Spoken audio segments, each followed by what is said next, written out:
तो दोस्तों नमस्कार, मैं हूं अनिल और रेसलिंग सुपर धमाल में आपका स्वागत है। तो दोस्तों रेसलमेनिया 41 में रोमन रेंस, सीएम पंक और सेथ रॉलिंस का ट्रिपल थ्रेट मुकाबला होगा। सीएम पंक को पॉल हेमन से फेवर लेना था और इसके बारे में काफी समय से पता नहीं चल रहा था, लेकिन इस हफ्ते स्मैकडाउन में आखिरकार खुलासा हुआ। सीएम पंक ने कहा कि वो पॉल हेमन को रेसलमेनिया में रोमन रेंस के नहीं बल्कि उनके कॉर्नर में देखना चाहते हैं। दोस्तों इसने मैच को काफी ज्यादा रोचक बना दिया है। सीएम पंक ने कुछ कारणों से ही ये फैसला किया है। इस वीडियो में हम उन 3 कारणों के बारे में बात करेंगे कि क्यों सीएम पंक ने फेवर के रूप में रोमन रेंस के खिलाफ रेसलमेनिया मैच में पॉल हेमन का साथ चुना। इसलिए वीडियो के अंत तक बने रहें और अगर आप चैनल पर नए हैं सब्सक्राइब करने के बाद ऑल पर क्लिक करें, क्योंकि ये फ्री है और यहाँ आपको हर प्रकार की रेसलिंग जगत से जुड़ी हुई तमाम जानकारी मिलती है। तो चलिए दोस्तों बात करते हैं सबसे पहले कारण का। सीएम पंक ने रेसलमेनिया के पहले मेन इवेंट को खास बनाने के लिए पॉल हेमन को चुना है। जी हाँ दोस्तों, आपको बता दें कि सीएम पंक और पॉल हेमन बेस्ट फ्रेंड है। ये बात फैंस अच्छे से जानते हैं। दोनों के बीच बहुत बड़ा इतिहास रहा है। वो WWE टीवी पर साथ में काम कर चुके हैं। सीएम पंक के करियर के कुछ खास मोमेंट्स में पॉल हेमन उनके साथ रहे हैं और अब सीएम पंक अपने जीवन का सबसे जरूरी मैच लड़ने वाले हैं। वो रेसलमेनिया को पहली बार मेन इवेंट भी करने वाले हैं। ये उनके लिए खास पल होगा। सीएम पंक अपने इस खास मोमेंट को सबसे अच्छे दोस्त पॉल हेमन के साथ बिताना चाहते होंगे और इसी वजह से best in the world CM Punk ने पॉल हेमन को चुना। सीएम पंक के साथ पॉल हेमन की एंट्री फैंस को पुराने दिनों की याद जरूर दिला देगी। सीएम पंक अगर पहला मेन इवेंट मैच जीतते हैं तो उन्हें अपने बेस्ट फ्रेंड के साथ जीत सेलिब्रेट करने का चांस तो मिलेगा ही, और ये चीज मन में रखते हुए शायद सीएम पंक ने पॉल हेमन को उनके कॉर्नर में रहने के लिए कहा होगा। तो ये था पहला कारण। अब हम बात करने वाले हैं दूसरे कारण की। दोस्तों सीएम पंक के फेवर के चलते WWE रेसलमेनिया 41 में मैच का नतीजा प्रेडिक्ट करना अब और भी ज्यादा मुश्किल हो चुका है। दोस्तों रोमन रेंस और पॉल हेमन के रिश्ते काफी अच्छे रहे हैं और फैंस को जो है उनकी जोड़ी पसंद भी है। सीएम पंक ने अब पॉल हेमन का साथ मांग लिया है और इसी के चलते रेसलमेनिया 41 में सभी की नजरें न सिर्फ ट्रिपल थ्रेट मुकाबले पर होगी बल्कि पॉल हेमन के कदमों पर भी होंगी। सीएम पंक के पॉल हेमन का साथ मांगने के चलते अब मैच का नतीजा किसी भी ओर जा सकता है। संभावना है कि सीएम पंक को पॉल हेमन के चलते जीत मिल जाएगी। इसके साथ ही पॉल हेमन सीएम पंक को धोखा देकर अपने ट्राइबल चीफ रोमन रेंस को जीत दिला सकते हैं। ऐसा भी हो सकता है।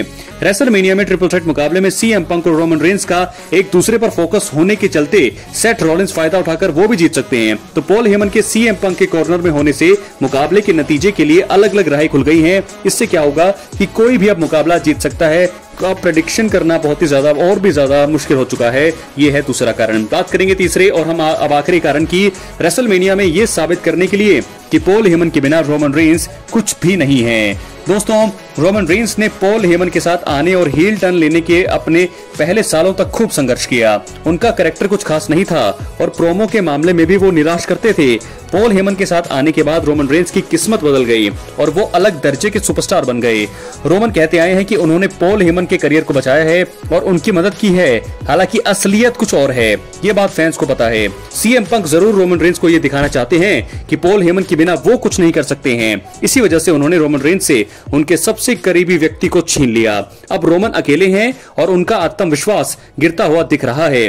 WWE रेसलमेनिया 41 में सीएम पंक ये पूरी तरह से साबित कर सकते हैं कि रोमन रेंस का अपने वाइजमैन के बिना टिक पाना बहुत ही ज्यादा मुश्किल है, और अगर ये हो जाता है तो बिल्कुल सही तरीके से साबित कर पाएंगे सीएम पंक। तो दोस्तों इस प्रकार मैंने आपको वो 3 कारण बता दिए हैं कि क्यों यहाँ पर सीएम पंक ने पॉल हेमन को ही चुना, रोमन रेंस के खिलाफ अपने कॉर्नर में चुना है। तो बहुत सारी चीजें मैंने आपको बता दी हैं जो अब राइवलरी में और भी ज्यादा जान आ जाएगी। रेसलमेनिया 41 को ये मैच देखने के लिए अब बहुत ज्यादा एक्साइटेड है सभी लोग। अपनी राय कमेंट बॉक्स में जरूर दें। कौन जीतेगा प्रेडिक्ट करना मुश्किल है।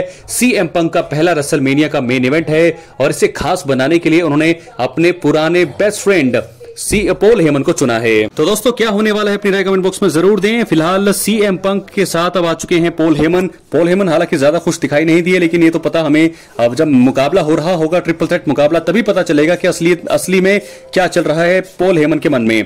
क्या वो सीएम पंक की हेल्प करेंगे? देखने वाली बात यह भी होगी कि जब सीएम पंक को रोमन पिन कर रहे होंगे तब पॉल हेमन क्या करेंगे, और देखना यह भी होगा कि कहीं जो है सीएम पंक जो है अगर रोमन को पिन करने वाले होंगे तब भी पॉल पॉल हेमन क्या करेंगे। बहुत सारी चीजें जो है सवालों के घेरे में है, लेकिन एक चीज तो अब साफ हो गई है कि रोमन रेंस के कॉर्नर में नजर नहीं आएंगे पॉल हेमन, वो नजर आने वाले हैं और एंट्री भी साथ में करने वाले हैं पॉल हेमन सीएम पंक के साथ। तो रोमन रेंस अकेले नजर आएंगे। बहुत सारी बातें, क्या है आपकी राय, अपनी कमेंट बॉक्स में जरूर दें। इसी के साथ दोस्तों अब हम बढ़ेंगे अपनी अगली स्टोरी की तरफ जो जुड़ी है रेसलमेनिया 41 में कुछ नए सुपरस्टार जो चैंपियन बनने वाले हैं। रेसलमेनिया 41 का आयोजन 18-19 अप्रैल को होगा, यानी कि भारत में 19 और 20 अप्रैल को। अभी तक इस साल रेसलमेनिया के लिए 6 टाइटल मैचों सहित कुछ 8 मुकाबलों का ऐलान कर दिया गया है। इस इवेंट में कई चैंपियन की बादशाहत खत्म होने की संभावना अब लग रही है। वहीं कुछ सुपरस्टार्स ऐसे भी हैं जो आपको बता दें कि टाइटल जीतने के साथ ही इतिहास रचेंगे। इस वीडियो में हम ऐसे 3 बड़े सुपरस्टार्स का जिक्र करने वाले हैं जो रेसलमेनिया 41 में चैंपियन बनते हैं तो इतिहास बनाएंगे। सबसे पहले सुपरस्टार की बात करेंगे हम। जेकब फाटू को रेसलमेनिया 41 में मिलेगा सबसे बड़ा मौका। दोस्तों जेकब फाटू को रेसलमेनिया 41 में एलए नाइट के खिलाफ यूएस चैंपियनशिप मैच में कंपीट करने का मौका मिलने वाला है। जेकब फाटू ने इस हफ्ते स्मैकडाउन में ब्रॉन स्ट्रोमैन को हराकर टाइटल मुकाबले में जगह बनाई है। देखा जाए तो ये जेकब फाटू का पहला रेसलमेनिया मैच है। और यही नहीं, सम्मोन फेयरफुल जेकब फाटू अभी तक अपने डब्ल्यूडब्ल्यूई करियर में एक भी सिंगल्स टाइटल जीत नहीं पाए हैं। और यही कारण है कि अगर जेकब फाटू अपने पहले रेसलमेनिया मैच में एलए नाइट को हराते हुए नए यूएस चैंपियन बनते हैं तो वे इतिहास रच देंगे। तो दोस्तों इतिहास रच देंगे जेकब फाटू। और साथ के साथ आपको बता दें एक और मैच की बात करें, अगर वो चैंपियन बनते हैं तो वो भी रचेंगे इतिहास। डब्ल्यूडब्ल्यूई सुपरस्टार जे उसो रेसलमेनिया 41 में गुंथर को हराकर उनकी बादशाहत का क्या कर पाएंगे अंत। बहुत सारी बातें हैं, लेकिन जेकब फाटू और एलए नाइट बहुत ही बड़ा मुकाबला। कौन जीतेगा, जेकब फाटू या एलए नाइट? लेकिन मैं आपको बता दूं कि मुझे यहां से प्रेडिक्टेबल तो जरूरी है कि मुझे लगता है जेकब फाटू को ये लोग जरूर जिताने वाले हैं और जीतने वाले हैं जेकब फाटू और चैंपियनशिप हारेंगे एलए नाइट। अब बात करेंगे दूसरे मुकाबले की, वर्ल्ड हैवीवेट चैंपियनशिप के लिए जे उसो वर्सेस गुंथर। दोस्तों जे उसो सैटरडेज नाइट मेन इवेंट में गुंथर को वर्ल्ड हैवीवेट चैंपियनशिप मैच में हराने में नाकाम रहे थे। इसके बाद मेन इवेंट जे उसो ने 2025 रॉयल रंबल मुकाबला जीतते हुए रेसलमेनिया 41 में रिंग जनरल के खिलाफ वर्ल्ड हैवीवेट टाइटल मुकाबले में एंट्री करी। जे डब्ल्यूडब्ल्यूई में बहुत बड़े सुपरस्टार हैं, लेकिन उन्हें अभी भी दुनिया की सबसे बड़ी कंपनी में कोई वर्ल्ड टाइटल जीतना अभी बाकी है। यही कारण है कि अगर जे उसो सबसे बड़े शो में गुंथर की बादशाहत का अंत करते हैं तो वो वर्ल्ड चैंपियन बनेंगे और साथ ही साथ इतिहास भी रचेंगे।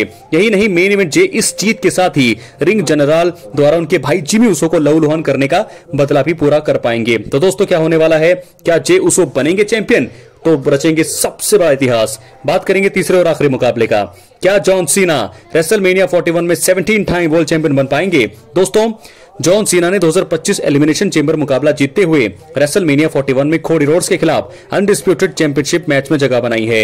जॉन ने एलिमिनेशन चेंबर विजेता बनने के थोड़ी देर बाद ही कोडी रोड्स पर हील टर्न लिया और ये दोनों जो है मौजूदा समय में एक दूसरे के कट्टर दुश्मन बने हुए हैं।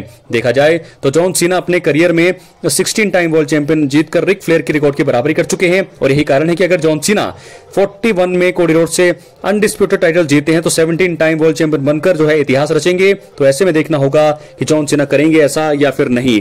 3 बड़े सुपरस्टार जेकब फाटू, जे उसो और अब जॉन सीना। जी हां, होने वाला है। बहुत बहुत धन्यवाद।